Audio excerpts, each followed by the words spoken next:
Baie welkom by ons 4de episode van Vat die Spoor. Ek sit vanaand saam met meneer Stefan Palos. Seker maar net Stefan. Die laaste paar jaar ken. Hy is die hoof uitvoerende beampte van CHASA. Ons gereelde mede-aanbieder of ons gereelde gas in die ateljee Hanke. Hy kon nie hierdie weekie by ons wees nie. Stefan, baie dankie dat jy ingekom het en van jou kosbare tyd bietjie aan ons afstaan. Dit is altyd lekker om met jou te gesels. As 'n lid van CHASA ook is altyd relevant vir my. As jy jou mond oopmaak in 'n gesprek, is altyd lekker om tyd saam met jou te spandeer. So welkom hierso.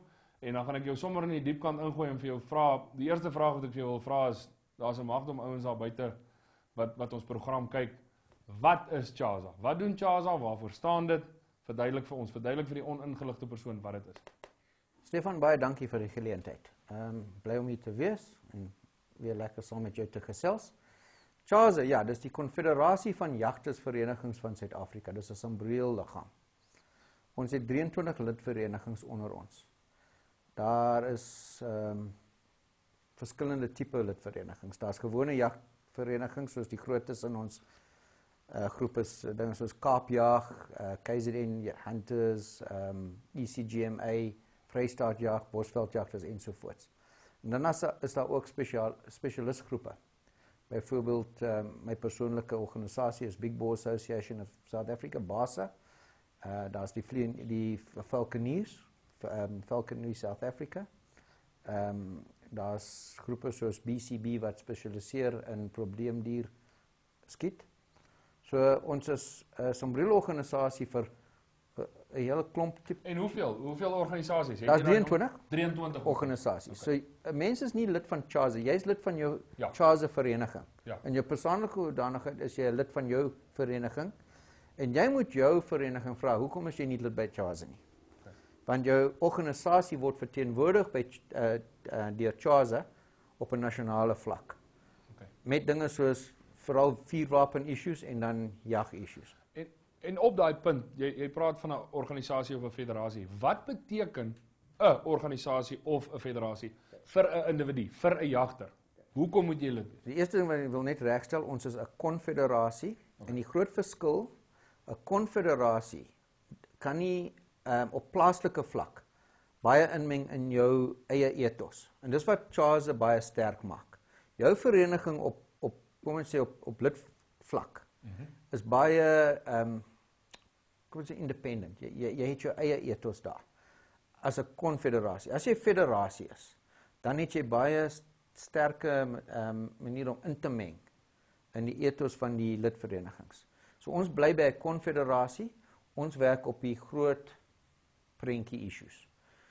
Wat ons doen vir jou is eerstens kom ons gaan terug na ons visie. Die CHASA visie is baie eenvoudig. The freedom to hunt. Ja. Dead simple. The freedom to hunt. Dis ons werk. Onder dit het ons 'n missie waar ons baie verskillende dinge doen. Dit gaan oor jou geweereienaarskap. Dit gaan oor sportskiet wat lede werwing bring vir ons. Dit gaan oor the freedom to hunt, onderhandeling met die beamptes in die staat, provinsiale vlak of nasionale vlak, om te verseker dat jag se toekoms in die land veilig is.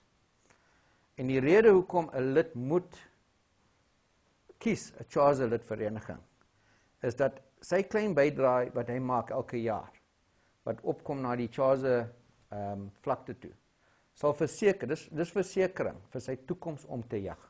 Dis die belangrikste ding. En Stefan, is ek reg as ek die aanname maak?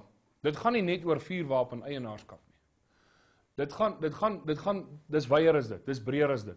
En julle ouens, en ek gaan die kontroversiële onderwerp opbring nou, die geteelde hokleeus in Suid-Afrika, die jag van geteelde hokleeus in Suid-Afrika. Julle ouens het julle standpunt uitgespreek, julle het die spreekwoordelike streep in die sand getrek, en dis ook waaroor dit gaan. So dit gaan nie net oor vuurwapen eienaarskap nie, dit gaan oor die totale toekoms en voortbestaan van jag, soos wat ons dit nou ken, ja, vir 'n Suid-Afrikaner. Waarvoor julle organisasie staan is vir jagorganisasies in Suid-Afrika onder daai sambreel van CHASA. En julle het, en ek gaan jou nou 'n bietjie op die spot sit, maar julle ouens het 'n redelike sterk standpunt ingeneem en kom ons noem die mees kontroversiële onderwerp in die laaste 10, 15 jaar in vergaderings en onderhandelinge met provinsiale vlak, internasionale vlak en so meer voorgekom het is hoekom het julle so sterk standpunt ingeneem? En verduidelik 'n bietjie vir ons, dit gaan nie net oor die leeu nie, die leeu is 'n voorbeeld, daar's nog voorbeelde, maar sê vir ons waar CHASA met so 'n standpunt heen gaan. Kom ons kom terug na jou punt, jy het begin met die issue van vuurwapeneienaarskap. Ja. En dit is 'n ongelukkige feit, dat in Suid-Afrika is vuurwapeneienaarskap die grootste dreigement. So ongelukkig vir jagverenigings is vuurwapeneienaarskap die hoofrede mense sluit aan. Hoekom jy dit? Dis ongelukkig.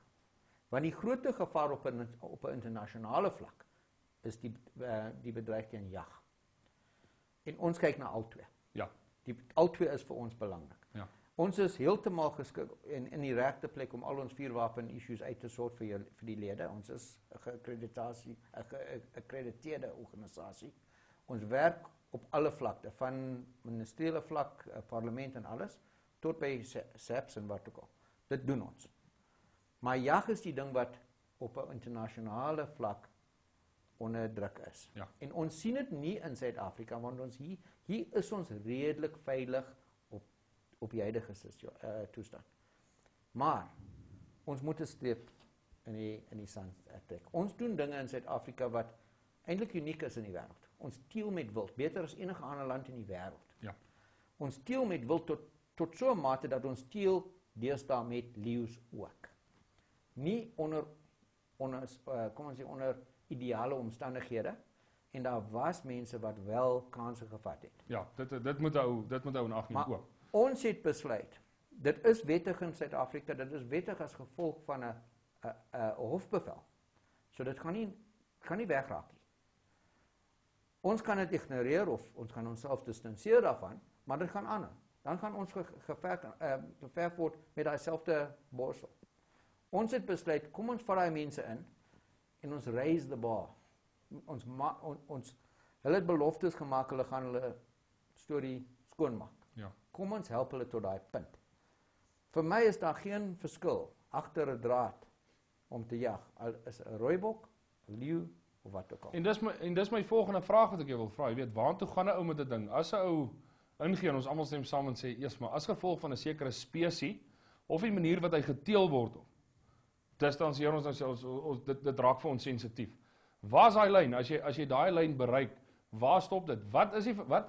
Steven, wat is die verskil tussen 'n leeu en 'n blesbok en 'n buffel en 'n seibok? Op die manier wat die Suid-Afrikaanse model werk. Al die jare het jagters wêreldwyd gesê science, wetenskap, as ek reg is. Ja. Wetenskap moet die punt wees waarop ons staan. Vir die eerste keer in my hele lewe het ek gesien daar is van die jagters gemeenskap wat het gesê in die geval van leeu's moet ons gaan oor emosie. Ja. Dit maak nie vir my sin nie. Hoekom is 'n leeu 'n ander dier as 'n olifant, 'n swart witpens of 'n bastagheinsbok? Ja. Dis dieselfde beginsel.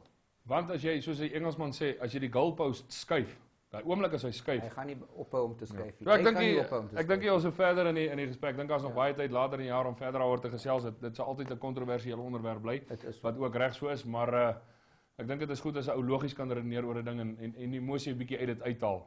Maar dit is moeilik. Dit is nie altyd maklik nie. Ek gaan ons tyd raak min. Ek gaan gou vir jou vra om terug te kom by CHASA. Dankie vir jou insiggewende antwoord en verduideliking van wat CHASA doen en so meer. Julle ouens, as iemand meer wil weet, julle ouens is by Handeks, is 2 weke van vandag af. Julle ouens se stalletjie is daar.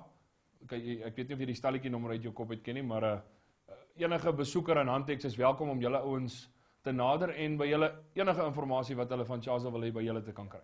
Ja, ons is in saal 4. Ek weet nie presies die nommer nie, maar min of meer in die middel van die saal. Ek is seker Andrew sal vir ons hier onder op die skerm presies die stalletjie nommer kan sit. So, hy sal weg. Iewers in die middel van die saal, ons is daar. Okay. Ons het 'n loetjie vir 8 pryse. Die hoofprys is 'n Mauser geweer M12 met 'n Minox scope. Ja. En die tweede prys is 'n jag op Bonetti Safaris in Tomburg. Mooi jag vir 2 jagters en 2 lekker bosveld jag. Ja, baie lekker bosveld jag met ou Gerard Vos. Ja.